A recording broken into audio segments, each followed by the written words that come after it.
Саламатсыңарбы, кадырман окуучулар. Биздин бүгүнкү сабакта өтүлүүчү тема жактама ата тооч.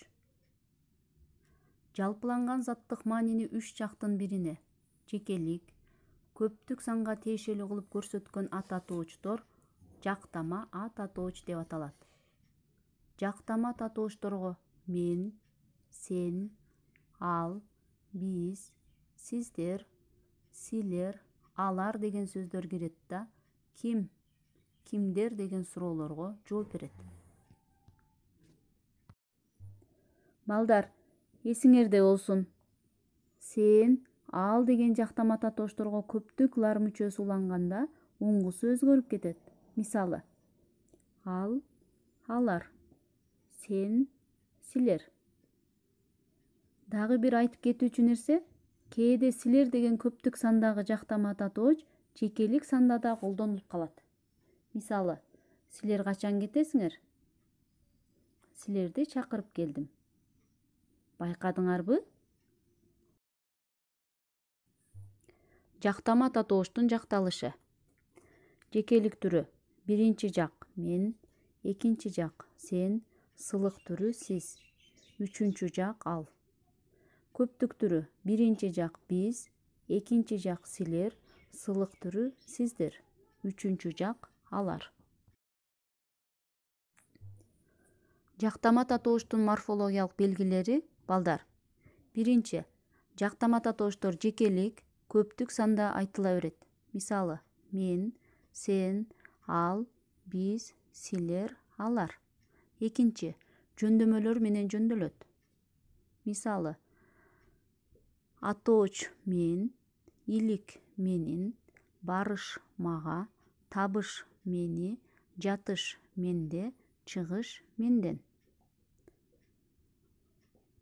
Үчүнчү, ал, алар деген ата тооштон башкаларына жак мүчөлөрү ата тоочтордун өзгөчөлүгүнө карай уланат.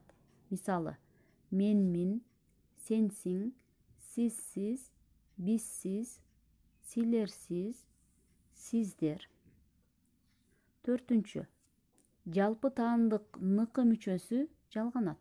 Мисалы: меники, сеники, аныкы, силердики, биздики. Жактама ата тооштор синтаксистик жактан сүйлөмдүн ар түрдүү мүчөсүнүн милдетин аткарат. Мисалы: мен бөпөлөп өстүргөн ата-энеме көп милдеттүүмүн. Бул сүйлөмдө мен деген жактама ата тооч ким деген суроого жооп берүү менен сүйлөмдө ээлик милдетти аткарды.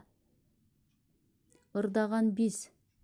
Бул сүйлөмдө биз деген жактама ата тооч баяндооштук милдетти аткарды. Кымбаттуу окуучулар, биз силерди жардамга чакырдык.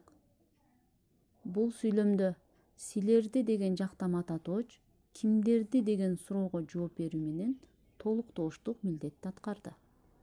Ал эми алардын оюна эми түшүндүм деген сүйлөмдө алардын деген жактама ата тооч кимдердин деген суроого жооп берүү менен аныктооштук милдетти аткарды. Балдар, эми дептериңерди ачып жазгыла. Китептеги 372 көнүгүүнү аткарабыз.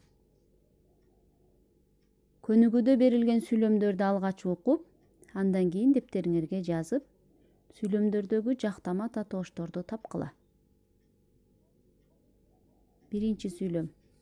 Жырткычтар жана алардын жеми өзү менен бирге көп миңдеген жылдардан бери жашап келе жатат. Азаматсыңар. Бул сүйлөмдө алардын деген сөз жактама ата тооч. Себеби үчүнчү жакта көптүк санда айтылып жатат, илик жөндөмөсүндө турат, а сүйлөмдө болсо аныктооштук милдетти аткарып жатат. Бул мезгилдин ичинде ага да, буга да жашоо үчүн зарыл болгон табигый теңдемечилик калыптанган. Ооба, туура айтасыңар. Бул сүйлөмдө ага, буга деген сөздөр жактама ата тооштор. Себеби барыш жөндөмөсүндө турат, үчүнчү жакта турат. Сүйлөмдө толуктооштук милдетти аткарды. Биз айылга кетип бара жаттык. Ой азаматтар, туура. Бул сүйлөмдө биз деген сөз жактама ата тооч. Себеби биринчи жакта көптүк санда айтылып жатат, атоош жөндөмөсүндө турат, сүйлөмдө ээлик милдетти аткарды. Анын ошондогу үнү обону кулагыма сиңип калды. Азаматсыңар. Туура, бул сүйлөмдө анын деген сөз жактама ата тооч. Үчүнчү жакта турат. Бийлик жөндөмөсүндө туруп, сүйлөмдө аныктооштук милдетти аткарды. Балдар, бүгүнкү сабакты жыйынтыктап жатып, бүгүнкү сабак силерге түшүнүктүү болду деп ойлойм. Анда үй тапшырмасын жазып алгыла. 374 көнүгүүдөгү текстти окуп, андагы жактама ата тооч сөздөрдү жөндөмөлөр боюнча жөндөп келгиле. Кийинки сабакта жүз көрүшүп жолугушканча саламатта калгыла.